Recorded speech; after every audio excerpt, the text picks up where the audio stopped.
Situation is not as bad जो सोचते थे अप्रैल में, सिचुएशन इतना खराब है ही नहीं, और जो स्टेप्स गवर्नमेंट ने लिया है उसका क्लियरली इम्पैक्ट हुआ है। अनऑर्गेनाइज सेक्टर में मेरे हिसाब से पेन स्टिल अभी भी है, क्योंकि these are mostly self employed.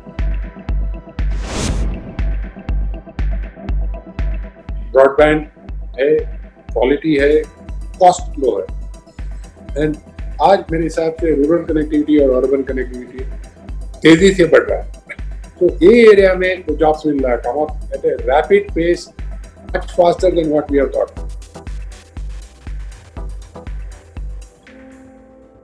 नमस्कार दोस्तों, आज हम बेहद खास बातचीत बल्कि कहिए कि एक मास्टर क्लास आपके लिए लेकर के आए हैं और हम बात कर रहे हैं मिस्टर केवी कामत से, जिनको आप जानते हैं।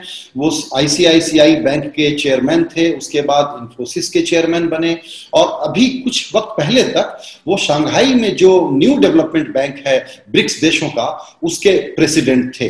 तो उनसे लोग जितने, वो सिर्फ बैंकिंग सेक्टर के लिए नहीं, पूरी मैक्रो इकोनॉमी के लिए एक बहुत बड़े थॉट लीडर के रूप में पूरी दुनिया में जाने जाते हैं। कामत साहब, आपने हमारे लिए वक्त निकाला, आपका बहुत शुक्रिया। आपसे बहुत समय के बाद बात हो रही है, तो एक बात आपको मैं बता के धन्यवाद कहना चाहता हूं कि कई साल पहले सिर्फ और सिर्फ आपकी प्रेरणा से मैंने अपने पिछले टीवी बिजनेस चैनल पे शुरू किया था एक कार्यक्रम, 10% का ग्रोथ कैसे लाएगा देश, और इस पर मैंने करीबन 6 महीने की कैंपेनिंग की थी। इस बात को करीब करीब 10 साल हो गए हैं। वापस आपसे बात करने का मौका मिला है और जिस कॉन्टेक्स्ट में हम बात कर रहे हैं उसमें ये नंबर अभी थोड़ा अनरियल लगता है, उस पर मैं आपके थॉट लेना चाहूंगा। लेकिन सबसे पहला सवाल ये है कि इस वक्त कोरोना के बाद पूरी दुनिया में और देश में जो क्राइसिस है उसका एक्सटेंट क्या है, क्योंकि लगातार बहुत खराब डेटा सामने आ रहे हैं, कुछ अच्छे डेटा भी आ रहे हैं रिकवरी के, लेकिन लगता है कि वो इनएडिक्वेट है हमको नॉर्मल लेवल पर ले जाने के लिए। तो सबसे पहले आपका एक ओवरव्यू चाहिए हमारे इस वक्त के इकोनॉमिक चैलेंजेस पर। संजय जी, आपसे बात करके बहुत खुशी हुई। जैसे आपने कहा 6 बरस हुए हमने बात नहीं किया, तो पहला जो सवाल आपने किया है बहुत ही आई थिंक क्रिटिकल सवाल है।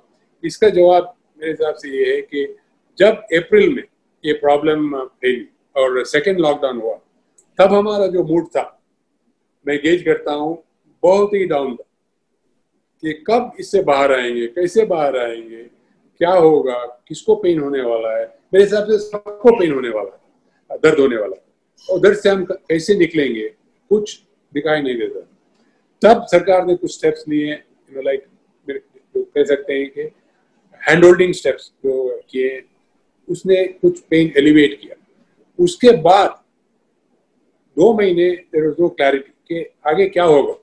मई में कुछ अर्ली इंडिकेटर्स आए कि जितना सोचा था इतना खराब नहीं है सिचुएशन, और जब फर्स्ट क्वार्टर का नंबर आ गया, लगता है कि जीडीपी ड्रॉप सीवियर था।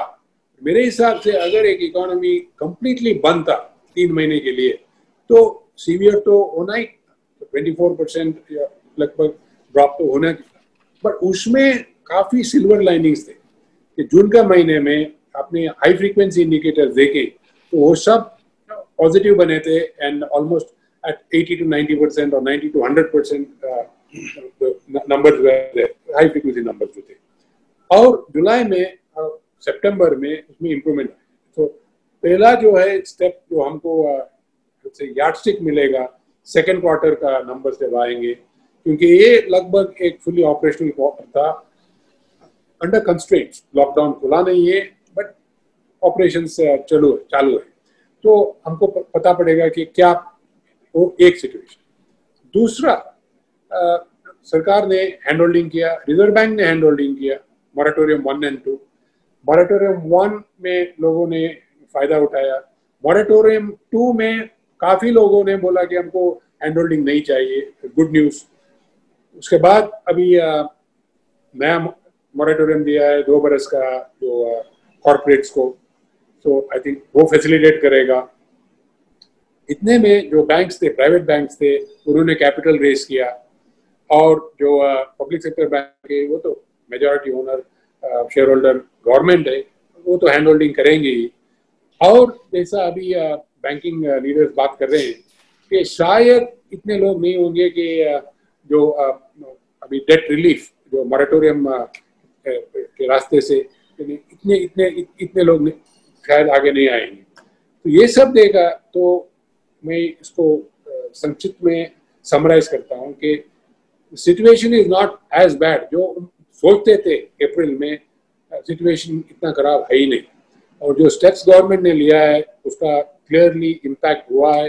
हैंड होल्डिंग और नेक्स्ट क्वार्टर, थर्ड क्वार्टर का नंबर्स क्लियरली रिवील करें। उसके पहले ऑफ कोर्स अभी सेकंड क्वार्टर का नंबर इस महीने में ही आएंगे, अभी 2 हफ्ते में आएंगे, तब हमको पता पड़ेगा कि सिचुएशन किस हद तक इम्प्रूव हुआ है। मेरे हिसाब से काफी हद तक इम्प्रूव हुआ है। तो मैं पेसिमिस्टिक नहीं हूँ, और जो आपने कहा 10% ऑप्टिमिस्टिक रहना आई थिंक बहुत जरूरी है ये सिचुएशन में, और गोल सेट करना बहुत जरूरी है। और गोल चाहे अनरियलिस्टिक लगे, वो गोल सेट करना जरूरी है, और रास्ता ढूंढना है कि वो गोल कैसा अचीव करे। ऐसा नहीं कि गोल सेट करे और कोई कहे कि ये अनअचीवेबल है, ये गोल कैसा अचीव करे। और मेरे हिसाब से हम आगे बात करेंगे कि काफी रास्ते हैं कि हाई परफॉर्मेंस गोल्स हम अचीव कर सकते हैं। बिल्कुल सर, यही हम आपसे जानना चाहते हैं कि गोल सेट हो और वो पॉसिबल हो। तो आप ऑप्टिमिस्टिक हैं लेकिन आप रियलिस्टिक भी बहुत हैं, इसलिए मैं इसी सवाल पे थोड़ा सा एक और प्रेस करूंगा। आपने अगले क्वार्टर की बात कही, तो जो कंसेंसस इकोनॉमिस्ट लोगों का है वो ये है कि ये वाला साल हमारा -10% पे छूटेगा, जहां तक जीडीपी के नंबर का सवाल है।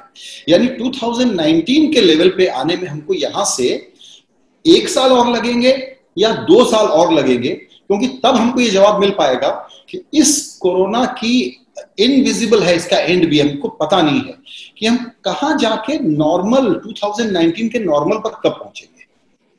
मेरे हिसाब से इसमें काफी स्पेकुलेशन चल रहा है, क्योंकि किसी का मॉडल क्या जो इनपुट जाता है मॉडल में वो डेटा नहीं है।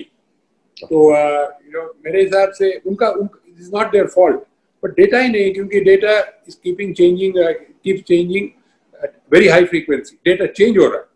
तो मेरे हिसाब से कोई नंबर अभी डालना ठीक नहीं है, पर वॉच करना जरूरी कि सेकेंड क्वार्टर में क्या हुआ। सेकेंड क्वार्टर में जो अभी नंबर्स आ रहे हैं इस महीने में, उससे पता पड़ेगा कि थर्ड क्वार्टर फोर्थ क्वार्टर में क्या हो रहा है। तब अक्टूबर एंड तक हम फोरकास्ट कर सकते हैं कि रीजनेबली ये साल क्या हो जाएगा। मेरे हिसाब से ये जो क्राइसिस हुआ है उसको अपॉर्चुनिटी करके देखना पड़ेगा। अपॉर्चुनिटी में एक नया इक्वेशन खड़ा हुआ है, मैं इसको I would call it the digital super cycle. ये डिजिटल सुपर साइकिल में not only new businesses, physical digital, employment and new economic momentum तीनों आएंगे, और ये बिल्ड हो जाएगा। अब से बिल्ड हो रहा है, जैसे हम बात कर रहे हैं बिल्ड हो रहा है, और रोल आउट हो जाएगा आगे। सो मेरे हिसाब से किसी ने अब तक ये डिजिटल सुपर साइकिल का इम्पैक्ट नेक्स्ट ईयर में कितना पड़ेगा पॉजिटिव इकोनॉमी पे कैलकुलेट नहीं किया है, क्योंकि विजिबल नहीं है साइकिल। तो lot of hidden drivers are there to the economy जो हमने अभी तक रेकन नहीं किया है, वो आएंगे। और जैसे मैं आपको मैं शेयर करता हूँ, मैं एक इंडस्ट्री सेशन में था, वहाँ सुना कि for example earth moving equipment उनका record sales for this quarter. तो if you look at even pent up demand था पिछले क्वार्टर का, वो बोलते हैं नया मार्केट खुले, नया market like north east India is opened up. So something is happening, कुछ हो रहा है एट द ग्राउंड लेवल, जिसका पल्स हमको अभी तक ठीक तरह से मिला नहीं।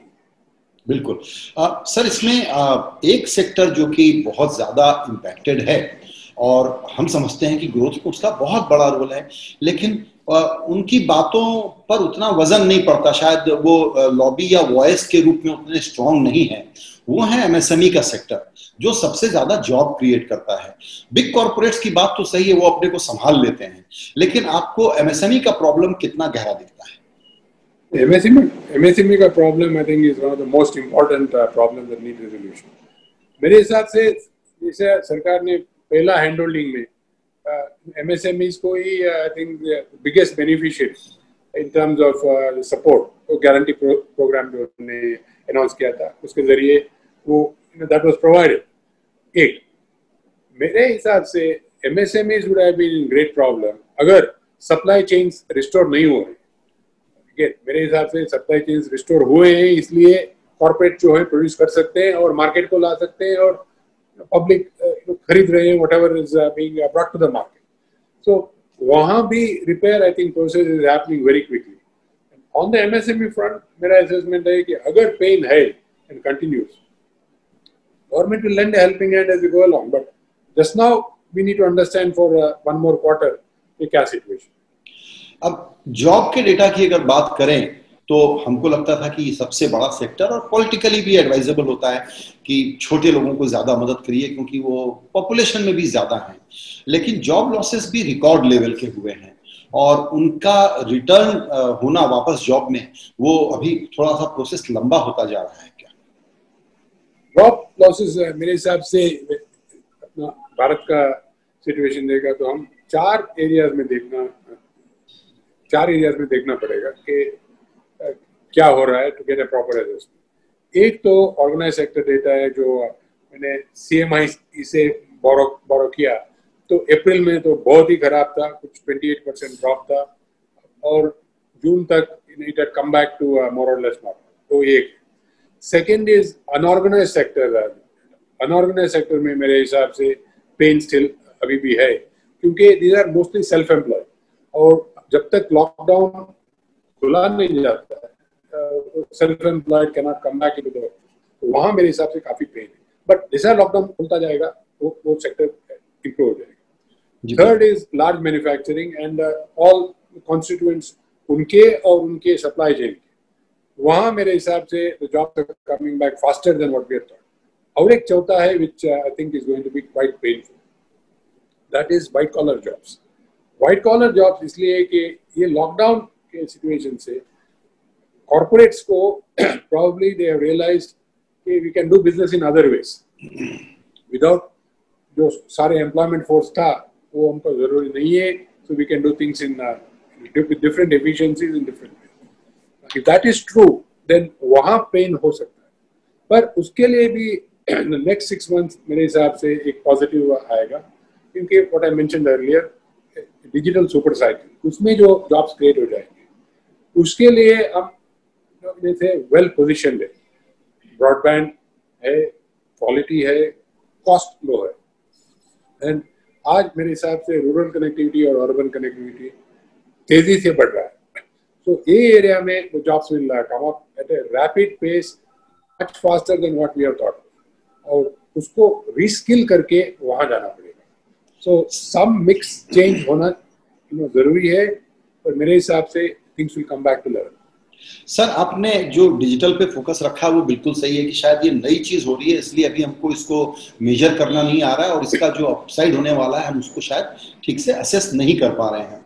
उसमें मेरा एक सवाल है सर, वो ये है कि जिस तरीके से बिग टेक जायंट इस स्पेस को डोमिनेट कर रहे हैं, बड़े प्लेयर डोमिनेट कर रहे हैं, तो शायद यहाँ लेवल प्लेइंग फील्ड नहीं हो पाएगा। और अगर मैं अपनी बात एक्सप्लेन करूं तो वो यूं सर, जब ये पहला आईटी बूम था तो हम दरअसल साइबर कुली थे, अब हम कोड राइटर और डेटा ऑपरेटर बन के रह जाएंगे। प्रॉफिट बाहर की कंपनियों का ज्यादा होगा, उसका स्प्रेड बहुत अच्छा नहीं होगा। यहां पर मुझे डेमोक्रेटाइजेशन का थोड़ा सा खतरा लगता है। एक और सवाल इसी से जुड़ा हुआ है सर, जिसके बिना आप इसको फेयर नहीं बना पाते, वो है डेटा प्रोटेक्शन, प्राइवेसी और रेगुलेटरी जिसको कहते हैं फेयरनेस। आपका एक क्वेश्चन जो है बहुत ही महत्वपूर्ण है क्योंकि इसमें 2-3 क्वेश्चंस हैं। एक जो मार्केट एंड जो अपना टेक लोग हैं वो क्या कर रहे हैं, मेरे हिसाब से 2-3 चेंजेस इधर आ रहे वाले हैं। एक तो अपना लेगेसी जो जॉब कर रहे थे हम, एप्लीकेशन डेवलपमेंट मेंटेनेंस, वो तो मेरे हिसाब से हिस्ट्री है, कम होता जाएगा, finally it will dwindle। But digital space में there will be new jobs and the sheer number of people trained to do these jobs अपना देश में है, so they will probably be doing this। Second, third, उसमें जो आपने कहा कि new IP creation और new उससे value extract करना बाहर हो रहा है या नहीं हो रहा है, मेरे हिसाब से वक्त की टाइम है। If I look चाइना में इवन 7-8 बरस पहले ये नहीं था, अभी हो रहा है। हमारे कंट्री में नहीं था, मेरे हिसाब से हो जाएगा, because we are also getting now part of the ecosystem, global ecosystem, और समझ रहे हैं कि क्या है।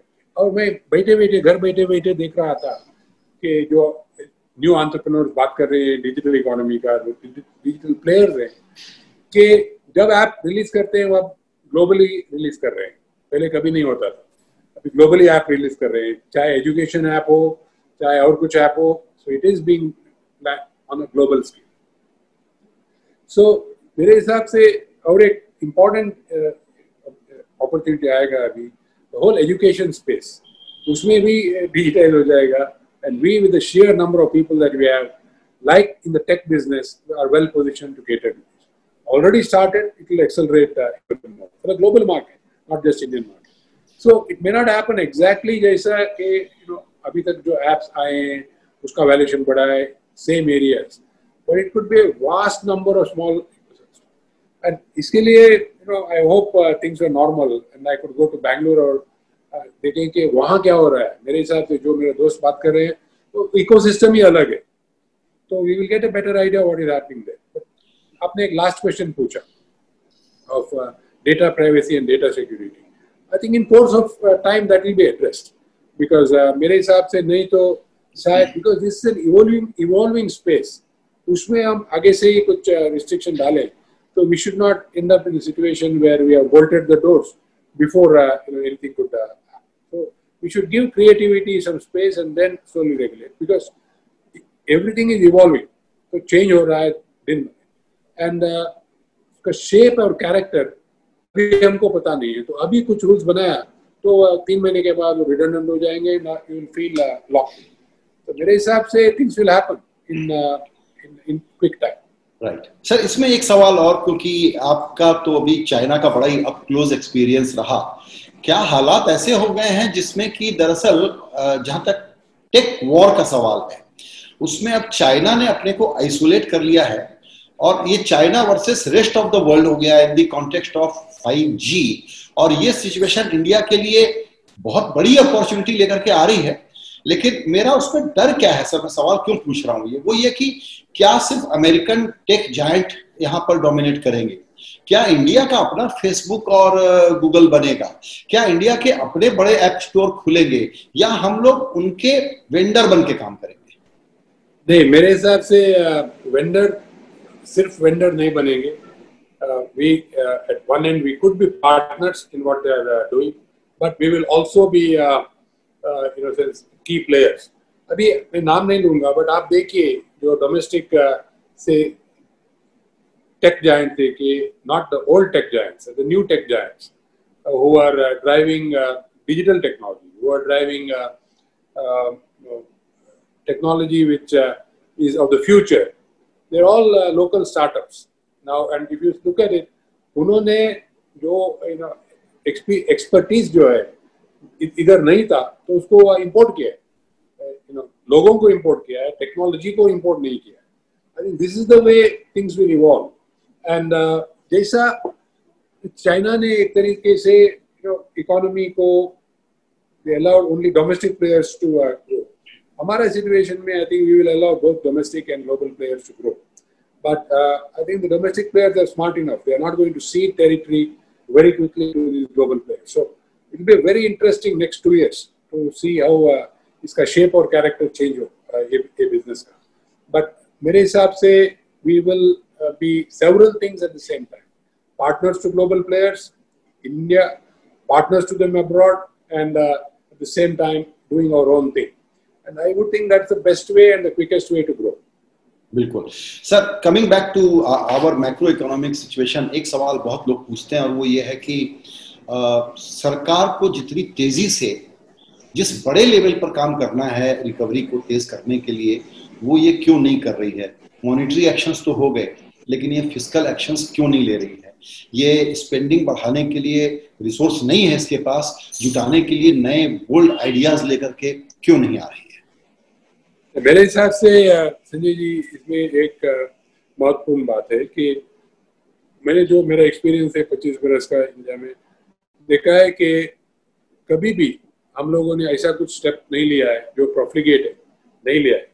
हम लोग बहुत केयरफुली स्टेप लेते हैं, चाहे तो मॉनेटरी पॉलिसी का हो या फिजिकल पॉलिसी का, क्योंकि अल्टीमेटली सरकार और policy makers are responsible for 1.3 billion people, वो कॉन्शियस है।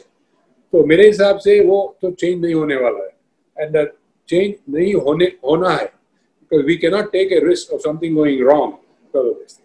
सो जो स्टेटेड डेफिसिट नंबर है, जो स्टेटेड मॉनेटरी पॉलिसी या टूल्स हैं, उसके within those tools they will try to act. But आपने अगर पिछले महीने का जो मॉनेटरी पॉलिसी स्टेटमेंट में रिजर्व बैंक के गवर्नर साहब ने बोला, बहुत ही इंटरेस्टिंग स्टेटमेंट किया उन्होंने कि हमारे पास काफी टूल्स स्टिल बाकी हैं, और इंटरेस्टिंगली वो टूल्स आप एज ए ले पर्सन देखें तो विजिबल है।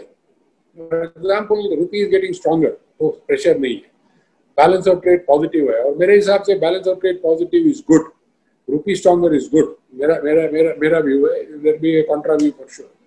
Then you have at the other end interest rates are low and are not showing signs of increasing. Global environment is conducive. So there are a whole lot of conducive things around us, and we as a nation, I think, are building on these rather than taking steps which could tomorrow hurt us. By steps, I mean fiscal policy ढीला रखें, monetary policy ढीला रखें, और tomorrow और कल हमको इसका it should not hurt us. So I think they are being done very prudently and correctly. And growth will come back because there are so many drivers available to grow.